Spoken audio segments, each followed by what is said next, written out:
Hai semua, hari ini saya Hadi. Saya nak menerangkan tentang pengenalan kesusastraan dan kebudayaan Melayu. Nak tahu lebih lanjut? Jom. Assalamualaikum warahmatullahi wabarakatuh dan salam sejahtera.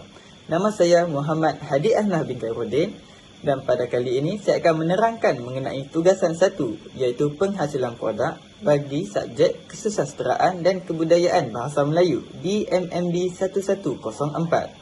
Di mana saya akan menerangkan konsep kesusastraan Melayu dan juga fungsi kesusastraan bahasa Melayu. Pertama sekali, saya ingin mengucapkan terima kasih kepada pensyarah saya, Puan Rozi Rozana binti Rosli kerana telah banyak membantu saya dalam menyelesaikan tugasan ini. Dengan ini, izinkan saya melanjutkan penerangan saya. Pertama sekali, saya akan menerangkan mengenai pengenalan konsep kesusastraan Melayu. Kesusastraan Melayu merujuk pada ciptaan seni atau hasil karya yang tergolong dalam kalangan masyarakat Melayu. Apabila berlakunya perkembangan masyarakat yang semakin pesat pada zaman ini telah menyebabkan hubungan sastra dengan kehidupan telah berubah. Perubahan ini telah menyebabkan sastra menjadi satu bidang kegiatan yang khusus dan tersendiri. Sebagai contoh, sastra dahulunya adalah hak milik bersama, tapi telah menjadi kegiatan yang berkaitan dengan penyataan diri dan hak cipta pada hari ini. Seterusnya, saya akan menerangkan takrif kesusastraan Melayu. Jadi, apa itu kesusastraan Melayu? Istilah kesusastraan yang digunakan dalam bahasa Melayu berasal dari perkataan Sanskrit, iaitu sastra. Kata dasar sas membawa maksud mengajar, manakala tra merujuk pada alat. Dengan itu, sastra bererti alat untuk mengajar. Dalam konteks pendidikan pula, kesusastraan Melayu membawa maksud karya yang tertulis dalam bahasa Melayu yang berunsurkan keindahan dan kehalusan bagi mengimbangi intelek, rohani, emosi dan jasmani di samping memaparkan nilai kemanusiaan. Menurut Kamus Dewan Bahasa dan Pustaka, kesusastraan bermaksud seni yang menggambarkan keindahan dengan bahasa. Itu sahaja mengenai takrif kesusastraan bahasa Melayu. Kemudian, kita akan pergi ke jenis, bentuk dan ciri kesusastraan Melayu. Jenis dan bentuk kesusastraan Melayu mempunyai pelbagai ragam kerana masing-masing memiliki unsur khusus yang membentuk pola yang berbeza demi tujuan yang tertentu. Kita mempunyai 4, iaitu yang pertama prosa tradisional, yang kedua prosa moden, yang ketiga puisi tradisional dan yang keempat iaitu puisi moden. Mari saya terangkan apa itu prosa tradisional. Prosa tradisional. Sebelum itu, apakah maksud tradisional? Menurut Siti Hajar Abdul Aziz pada tahun 2011, tradisional bermaksud serius dan abadi nilainya, mutunya tertinggi dan mempunyai ciri-ciri yang lazim dan tidak berubah mengikut masa. Jadi, apakah ciri-ciri prosa tradisional? Yang pertama, prosa tradisional merupakan sastra yang diwarisi secara turun-temurun walaupun sastra itu telah lama dihasilkan. Tujuan prosa tradisional ini ialah untuk menyatukan falsafah penulis dan penerimanya. Prosa tradisional terbahagi kepada 2, iaitu sastra rakyat, lisan dan sastra istana, tulisan. Sastra rakyat, lisan. Sastra rakyat ialah hasil karya yang diinspirasikan berdasarkan kelakuan masyarakat dan disampaikan secara lisan. Lisan menurut Zaidan iti.al membawa maksud ungkapan dari mulut ke mulut. Sebagai contoh, sastra yang disampaikan secara lisan ialah pantun, syair dan cerita rakyat. Ciri-ciri sastra rakyat ialah wujud dalam variasi yang berbeza-beza, disebar dan diwarisi melalui lisan, bersifat tradisional dan lama, menjadi hak milik semua masyarakat yang menghasilnya. Terdapat 3 genre sastra rakyat. Yang pertama mitos, yang kedua legenda, yang ketiga cerita rakyat. Pertama, mitos. Apakah itu mitos?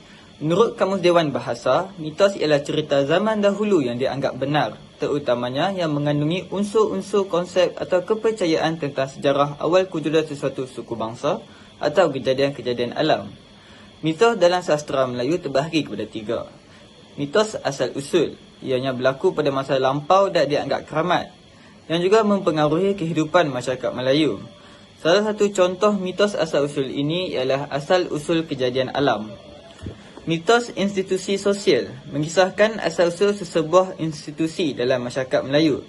Sebagai contoh, institusi bomoh yang melibatkan perubatan. Mitos politik, cerita yang berkaitan dengan struktur pemerintahan dan kerajaan. Sebagai contoh, mitos cerita keturunan Raja-Raja Melayu dan juga mitos penubuhan sesebuah kerajaan. Kemudian, legenda. Definisi legenda. Menurut Kamus Dewan Bahasa, legenda ialah cerita dongeng yang bersangkutan dengan kisah-kisah yang bersejarah. Terdapat 5 jenis legenda dalam sastera Melayu. Yang pertama, legenda keagamaan.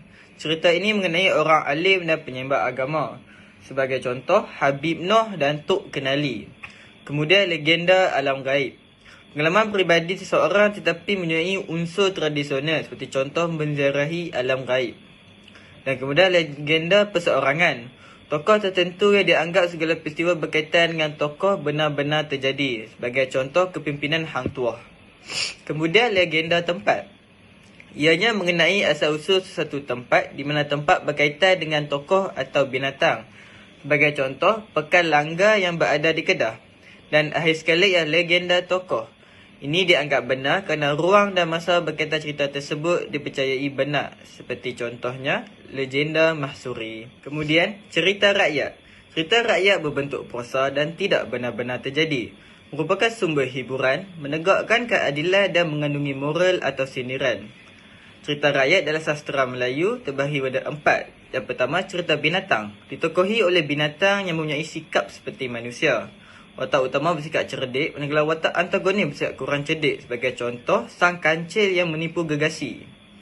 Kedua, cerita penglipu lara. Dituturkan secara lisan dari satu generasi ke generasi yang lain, berfungsi sebagai hiburan dan pendidikan, mengandungi amanat dan panduan dan juga mengandungi unsur magis dan kesaktian. Sebagai contoh, cerita Tok Selampit. Kemudian, cerita jenaka. Ianya menimbulkan rasa gelih hati dan gembira. Adanya unsur kebetulan dengan situasi sebenar. Watak yang digarapkan ialah seperti bodoh dan pintar. Sebagai contoh, watak Pak Pandir dan juga watak Lebay Malang. Dan akhir sekali, cerita teladan. Mempunyai unsur moral dan pendidikan. Pendengar biasanya dalam kalangan kanak-kanak. Watak yang mengalami suka duka tetapi akan memperoleh kebahagiaan pada pengakhiran cerita. Sebagai contoh, bawang putih, bawang merah. Kemudian, kita akan pergi ke sastera istana, tulisan. Ianya mula diperkenalkan setelah penerimaan Islam pada abad ke-15. Sastera hikayat terbahagi kepada 3 unsur iaitu Hindu, Islam dan juga Hindu-Islam. Antara genre sastera rakyat, yang pertama ialah sastera undang-undang. Sebagai bahan kajian tentang sistem pentadbiran, pemerintahan dan susun lapis masyarakat lama. Terbahagi kepada 2 iaitu adat Temenggung dan adat Pepatih. Sebagai contoh, hukum kanun Melaka. Kemudian sastera epik, sastera pahlawan dan bersifat sejagat. Mementingkan ciri kepahlawanan dan kepewiraan yang unggul. Tokoh ini menjadi sempurna dan disanjung. Seperti contohnya, hikayat Hang Tuah. Kemudian, sastera Panji. Isinya berkisar sekitar kisah pengembaraan, percintaan dan peperangan. Sebagai contoh, hikayat Cendawan Putih. Dan akhir sekali, sastera agama. Berfokus pada cerita kehebatan Nabi Muhammad dalam menyebarkan agama Islam. Ianya dibuktikan dalam hikayat Bulan Berbelah. Yang kedua, prosa moden.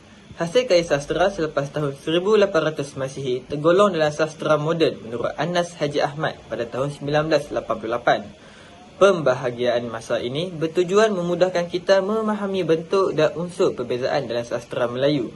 Dalam prosa moden terdapat 3 iaitu drama, novel dan cerpen. Saya akan terangkan secara ringkas. Drama, penulis menyampaikan mesej melalui lakonan serta dialog. Dibangunkan oleh unsur intrinsik iaitu kesatuan yang membentuk karya secara keseluruhan.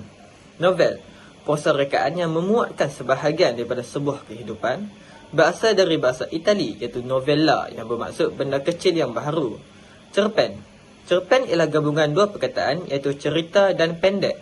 Berkembang apabila kegiatan pesurat kabaran Melayu mencapai zaman kegemilangannya. Yang ketiga ialah puisi tradisional. Definisi puisi tradisional. Puisi adalah genre sastera paling awal bagi semua bangsa di dunia. Masyarakat Eropah dan Hindu menggunakan puisi untuk menghasilkan karya yang epik. Orang Melayu bangga dengan puisi milik mereka iaitu pantun. Menurut Harun Makpiah pada tahun 1989, antara genre dalam puisi tradisional ialah pantun, syair, gurindam, seloka, talibun, mantra dan sebagainya. Dalam tugasan ini akan memberikan fokus pada pantun, syair, gurindam dan seloka. Pertama, pantun. Pantun adalah kaedah rangkapan yang tertua dan asli milik masyarakat Melayu. Pantun merupakan pengungkapan yang mengandungi unsur pembayang maksud dan maksud. Menurut Harun Makpiah 1989, Pantun sebagai penggunaan lambang-lambang tertentu mengikut pandangan dunia masyarakat Melayu. Pantun menyentuh hampir keseluruhan kehidupan masyarakat Melayu. Rima adalah sejajar iaitu bagi pantun 2 kerat A. Manakala pantun 4 kerat rima berbentuk A, B. Terdapat banyak jenis pantun, antaranya untuk menghibur, nasihat, menunggak akal, meluahkan perasaan dan sebagainya. Bentuk pantun juga terdapat 6 iaitu 2 kerat, 4 kerat, 6 kerat, 8 kerat, 10 kerat dan 12 kerat. Yang terakhir dalam jenis kesusasteraan Melayu ialah puisi moden. Dalam puisi moden hanya terdapat sajak sahaja. Definisi puisi moden. Sajak satu-satunya genre puisi moden. Sajak ialah puisi moden yang lebih bebas, yang terikat pada sesuatu pola. Sajak lebih mementingkan keberkesanan pengucapan perasaan melalui pemilihan kata-kata yang saling menumpang dan terjalin menurut erti serta irama. Sajak ialah puisi baharu yang popular, lahir sebagai pilihan kepada puisi tradisional, kata Hashim Awang 1984. Menurut H.B. Jassid pada tahun 1983, sajak adalah pengucapan perasaan dengan perasaan yang di dalamnya mengandungi fikiran dan tanggapan. Antara ciri sajak ialah tidak terikat pada peraturan seperti pemilihan kata atau diksi. Adanya nama penulis sebagai pengakuan hak ke atas sesebuah karya. Rentak dan perjalanan baris serta rangkap puisi Melayu moden lebih mengikut nafas, fikiran dan cara bertutur tidak disekat oleh peraturan lama, kata Muhammad Haji Saleh tahun 1991. Jadi semua dah faham kan apa itu kesusasteraan dan kebudayaan Melayu? Jadi kali ini saya nak terangkan pula apa itu fungsi dia. Let's go. Kemudian kita akan memasuki bab 2 iaitu fungsi sastera Melayu. Izinkan saya memperkenalkan fungsi sastera Melayu.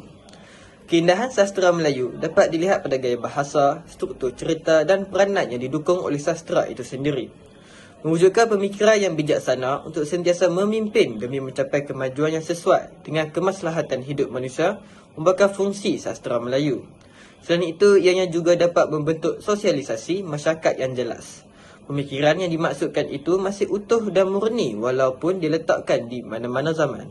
Dalam tugasan ini akan mereka fokus pada 4 aspek iaitu daripada segi hiburan, pendidikan, dakwah dan juga kritikan sosial. Yang pertama, hiburan. Apakah maksud hiburan?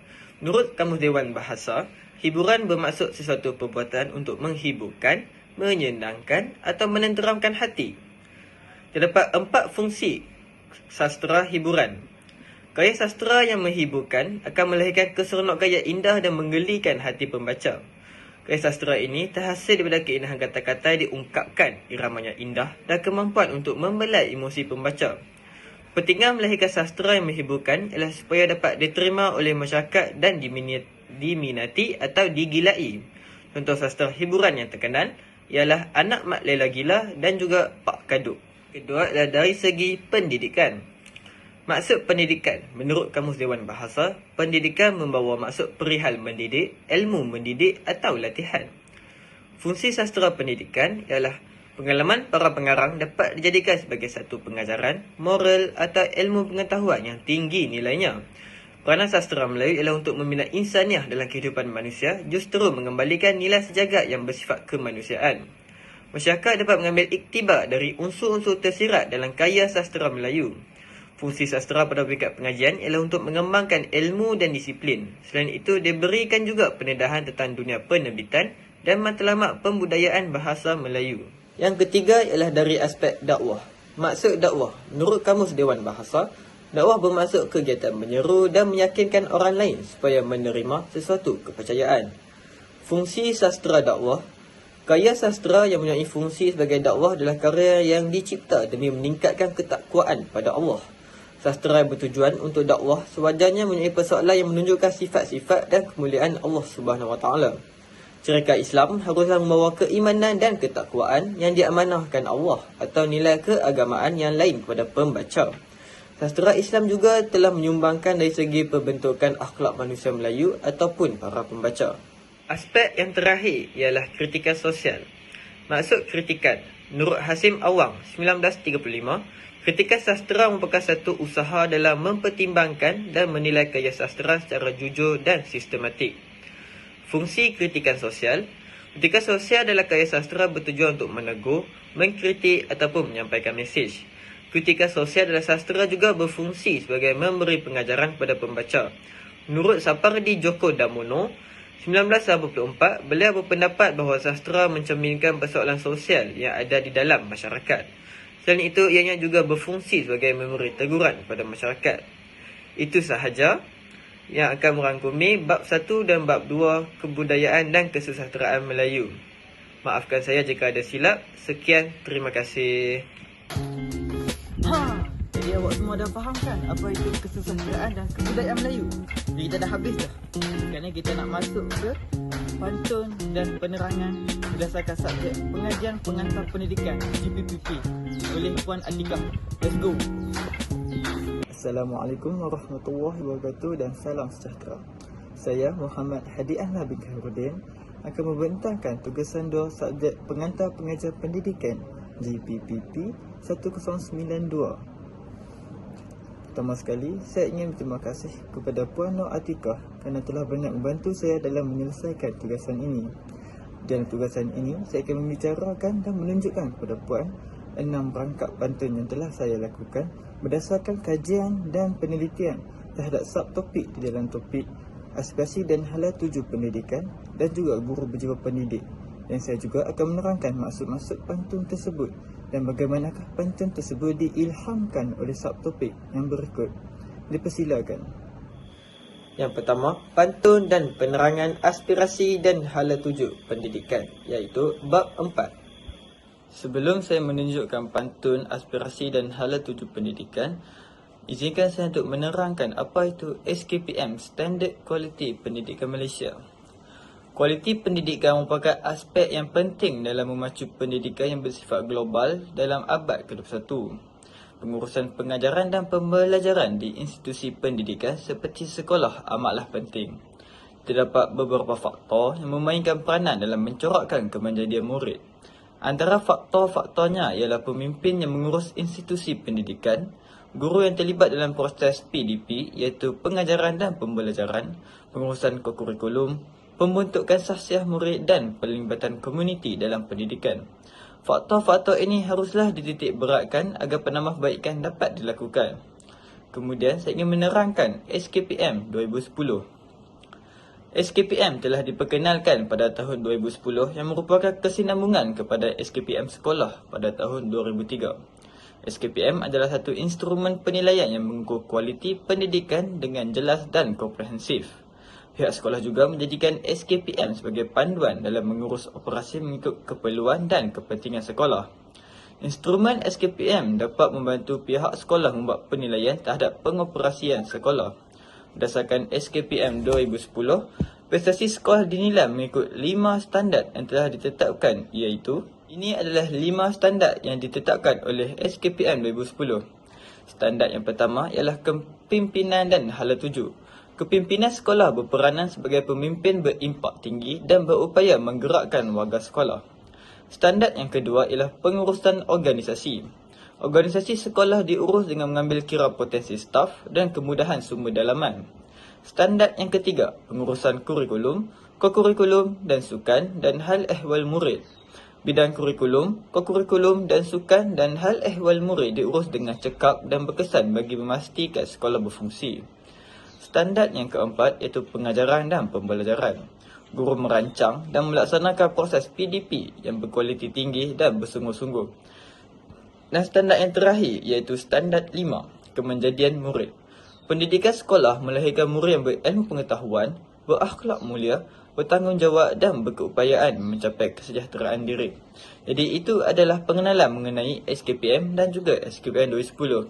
Kemudian mari kita tuntunkan pantun yang telah saya buatkan. Angin sepoi terasa nyaman, melihat dunia dengan gembira.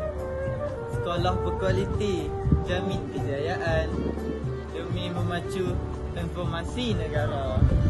Setelah saya mengkaji dan meneliti subtopik 4.1.2 iaitu SKPMG2 dalam topik aspirasi dan hala tuju pendidikan, saya telah membina satu rangkap pantun sebentar tadi.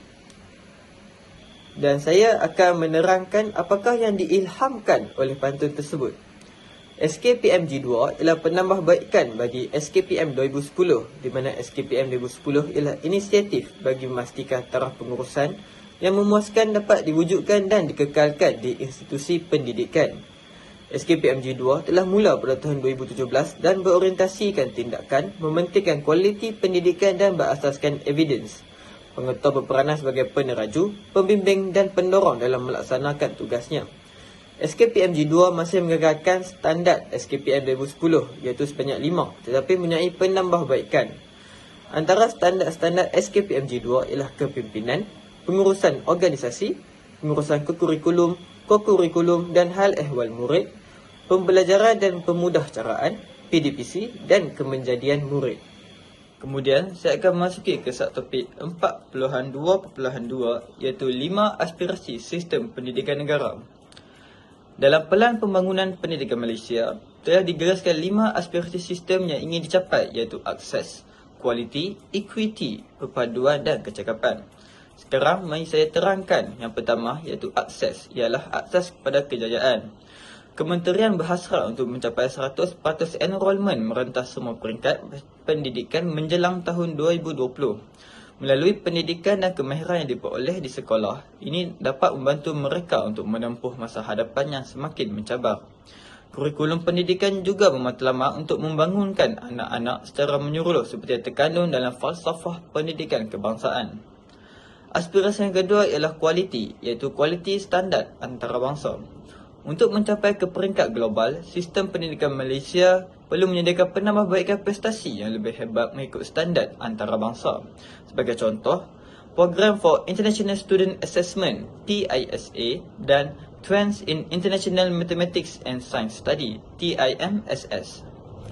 Tahap keberhasilan murid akan diselaraskan mengikut standard sistem pendidikan berprestasi tinggi. Kemudian ialah equity, iaitu equity untuk semua murid. Penyediaan pendidikan yang terbaik kepada setiap kanak-kanak tanpa mengira latar belakang, gender dan juga tempat akan dapat memastikan hak kesaksamaan pendidikan untuk semua. Dengan merapatkan jurang sosioekonomi, ini akan memberi impak terhadap jurang pencapaian antara negeri dan juga jenis sekolah. Sistem pendidikan juga akan menyediakan akses kepada laluan alternatif yang menarik. Sebagai contoh, pendidikan vokasional untuk menyediakan peluang kepada murid yang mempunyai pelbagai minat dan juga kebolehan. Kemudian, saya akan tunjukkan satu pantun yang telah saya buat berdasarkan 5 aspirasi sistem pendidikan negara.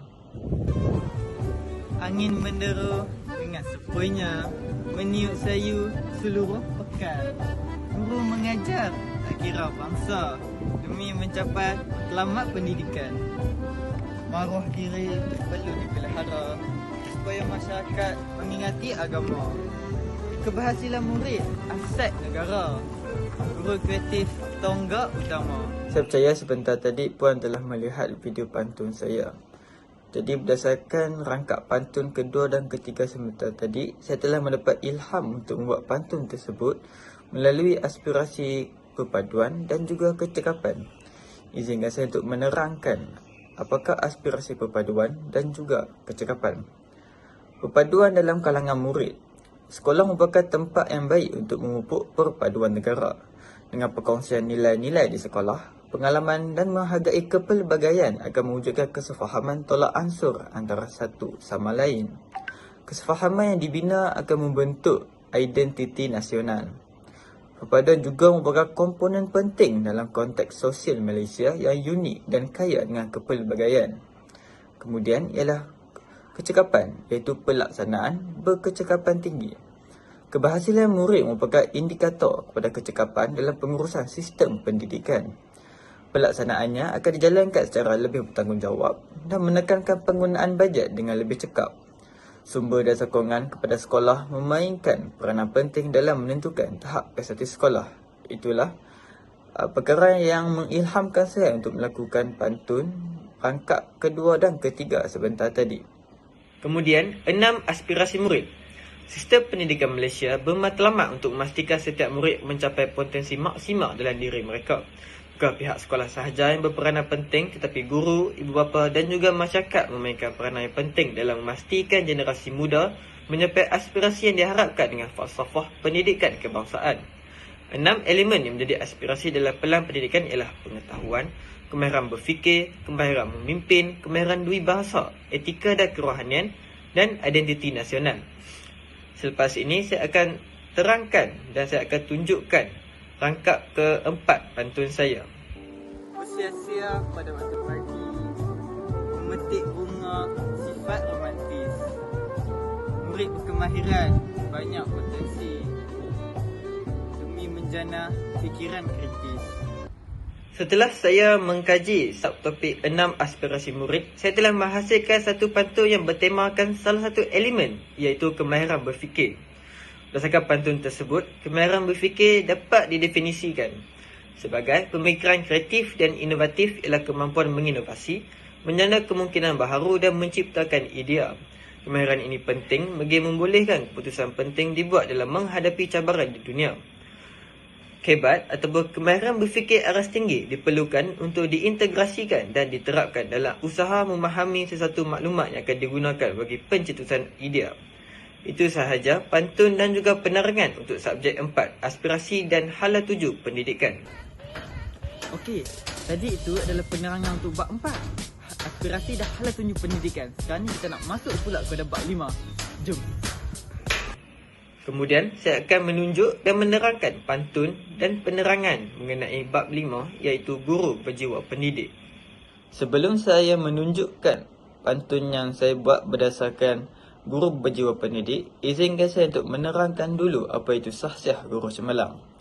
Menurut Kamus Dewan edisi keempat, sahsiah didefinisikan sebagai kepribadian atau peribadi. Dalam konteks perguruan, ciri-ciri personaliti yang positif seperti baik, sesuai, berkesan dan mulia merujuk pada sahsiah yang perlu ada pada seorang guru. Seorang guru yang berkualiti sudah semestinya memiliki sahsiah yang cemerlang. Guru juga perlu memiliki jati diri yang jitu untuk melahirkan akhlak mulia bagi menjadi contoh kepada anak didik mereka. Kunci kepada usaha untuk melahirkan insan yang berkualiti bergantung kepada kualiti insan guru itu sendiri. Guru yang mengamalkan guru berjiwa pendidik pasti mampu membimbing muridnya untuk memiliki nilai keinsanan dengan kualiti peribadi dan jalinan sosial yang baik. Guru juga menjadi model kepada anak didiknya supaya dapat menarik perhatian dan menjadi tempat rujukan muridnya. Hal ini akan memudahkan guru untuk melaksanakan tugas pengajaran dan pembelajaran ataupun PDP di dalam bilik darjah dan pengurusan sekolah. Kesimpulannya, guru seharusnya lah mempunyai ciri-ciri kualiti peribadi yang mencerminkan kecemerlangannya sebagai seorang pendidik yang bagus. Kemudian, saya akan terangkan beberapa ciri-ciri sahsiah guru cemerlang yang telah saya jumpai di dalam subjek guru berjiwa pendidik, iaitu bab 5. Yang pertama, konsep kenderi positif. Individu yang percaya akan keupayaan diri, mempunyai minat yang baik dan objektif tidak terlalu sensitif, ialah konsep kenderi positif. Ianya selari dengan suasana optimis serta diwarnai dengan konsep penerimaan yang sihat. Ciri-ciri yang harus dimiliki oleh guru ialah sikap menghargai, berpuas hati dengan tindakannya, murah hati dan mudah berkawan berdasarkan konsep kenderi positif. Yang kedua ialah bersikap terbuka. Seorang guru perlulah memahami dan bertimbang rasa terhadap setiap pendapat yang dikemukakan oleh murid. Tidak merasakan diri mereka punya autoriti bagi menentukan satu perkara. Itulah seorang guru yang bersikap terbuka. Guru juga perlu mewujudkan hubungan mesra dengan murid. Sebagai contoh, membuat teguran atau menasihati murid dengan nada yang betul. Yang ketiga ialah bertanggungjawab. Guru perlulah melaksanakan tugas dengan penuh rasa tanggungjawab. Guru perlu sentiasa amanah dalam tugas sebagai seorang guru maupun penjawat awam serta sebagai individu dalam masyarakat. Guru yang bertanggungjawab akan melaksanakan tugas dengan sempurna, tanpa kecuaian dan tidak akan cuai dalam pengurusan masa. Dan yang keempat ialah penampilan. Penampilan memainkan peranan yang penting dalam membentuk personaliti seorang guru. Seorang guru menjaga penampilan disebabkan 3 tujuan utama. Yang pertama ialah menjaga kredibiliti profesion guru. Yang kedua mengundang rasa hormat. Dan yang ketiga ialah membina identiti guru yang efektif. Itu adalah di antara ciri-ciri sahsiah guru cemerlang yang telah saya jumpai. Kemudian, marilah kita tonton bersama pantun saya. Dari Australia ke Malaysia, ambil belimbing di Pulau Jawa. Untuk guru berhati mulia, membimbing murid sepenuh jiwa. Pergi ke laut memancing ikan, memancing sekitar Lebak Bulus. Guru adalah mentari pendidikan, sinari murid dengan ilmu yang tulus. Seperti mana yang puan telah mendengar pantun rangkap ke-5 dan ke-6 sebentar tadi, pantun tersebut telah diilhamkan oleh ciri khas guru cemerlang, iaitu berakhlak mulia dan juga dedikasi. Saya akan menerangkan ciri khas guru berakhlak mulia berdasarkan pantun tersebut. Seorang guru yang berakhlak ialah seseorang yang mempunyai integriti yang tinggi dan mematuhi etika perguruan. Guru perlulah sentiasa mempamerkan sikap yang sabar, adil, berbudi bahasa dan juga berdisiplin. Seorang pendidik yang berpegang teguh pada agama akan sentiasa tabah, bersemangat, cekal dan tidak mudah berputus asa. Kemudian ialah ciri khasiah dedikasi. Dedikasi ialah mempunyai sikap dedikasi dan komited yang tinggi terhadap tugas sebagai seorang pendidik ialah contoh guru cemerlang. Seorang guru yang benar-benar berdedikasi akan menerima pekerjaannya tanpa soal jawab dan menjalankan tanggungjawab tanpa menganggapnya sebagai suatu beban. Mereka juga akan sentiasa meningkatkan ilmu dan kemahiran sepanjang masa. Itulah yang diilhamkan berdasarkan pantun rangkap ke-5 dan ke-6 sebentar tadi. Sebelum saya menghabiskan pembentangan saya ingin menyentuh subtopik 5.5 iaitu implikasi kepada khasiah guru cemerlang. Profesion perguruan juga melangkaui dimensi-dimensi lain bagi melahirkan dan memperkembangkan potensi individu. Pembangunan modal insan seharusnya bermula pada akar umbi lagi, iaitu pada zaman kanak-kanak lagi. Golongan guru memegang amanah besar bagi melahirkan pemimpin masa depan yang mempunyai kecemerlangan ilmu, kemantapan integriti dan juga khasiah diri yang unggul. Penjawat awam yang mengetahui sejarah pendidikan negara, disiplin pengajar profesional dan etika keguruan akan memberi implikasi pada khasiah guru jika diamalkan. Di sini terdapat beberapa implikasi yang telah saya jumpai di dalam buku teks pengantar pengajar pendidikan. Implikasi yang pertama ialah memupuk perpaduan dan pembina negara bangsa. Integrasi antara kaum merupakan isu yang amat diberi perhatian ketika menggubalkan dasar pendidikan. Perpaduan dapat mewujudkan masyarakat yang saling bekerjasama dalam memajukan negara. Guru memainkan peranan besar dalam memupuk perpaduan dan seterusnya membina negara bangsa kerana gurulah yang dapat membangunkan modal insan. Implikasi yang kedua ialah pembentuk modal insan yang seimbang dan juga harmonis. Guru adalah ejen penting dalam menyampaikan ilmu pengetahuan. Guru perlu bertanggungjawab dengan sepenuhnya dalam mendidik dan membentuk kemenjadian murid agar menjadi anggota masyarakat dan modal insan yang seimbang dan harmonis. Guru yang cemerlang juga haruslah menghayati hasrat FPK, iaitu falsafah pendidikan kebangsaan, agar tanggungjawab seseorang guru tidak tersasar. Implikasi yang ketiga ialah mempertingkatkan kemampuan profesional. Kemajuan sekolah dipengaruhi oleh kemampuan dan usaha guru dalam melaksanakan PDP, pengajaran dan pembelajaran. Guru perlulah kreatif menggunakan pendekatan pembelajaran, model pembelajaran dan media pembelajaran yang dapat memudahkan kesefahaman murid. Pendekatan pedagogi relevan budaya boleh diaplikasikan dalam melaksanakan PDP. Pengaplikasian teknologi pembelajaran yang semakin berkembang perlu dikuasai oleh guru. Itu sahaja mengenai bab 5 pengantar pengajar pendidikan, iaitu guru berjiwa pendidik. Jika terdapat salah, maafkan saya dan sekian, terima kasih. Okey. Jadi saya rasa saya dah terangkan semua fungsi, konsep kesejahteraan dan kebudayaan Melayu, dan saya juga sudah terangkan pantun dan juga penerangan-penerangan yang diilhamkan oleh pantun tersebut. Jadi akhir kata dari saya harap awak semua faham, Puan Atikah faham dan juga Puan Rozi faham. Okey. Jadi itu sahaja dari saya. Sekian. Terima kasih. Bye bye.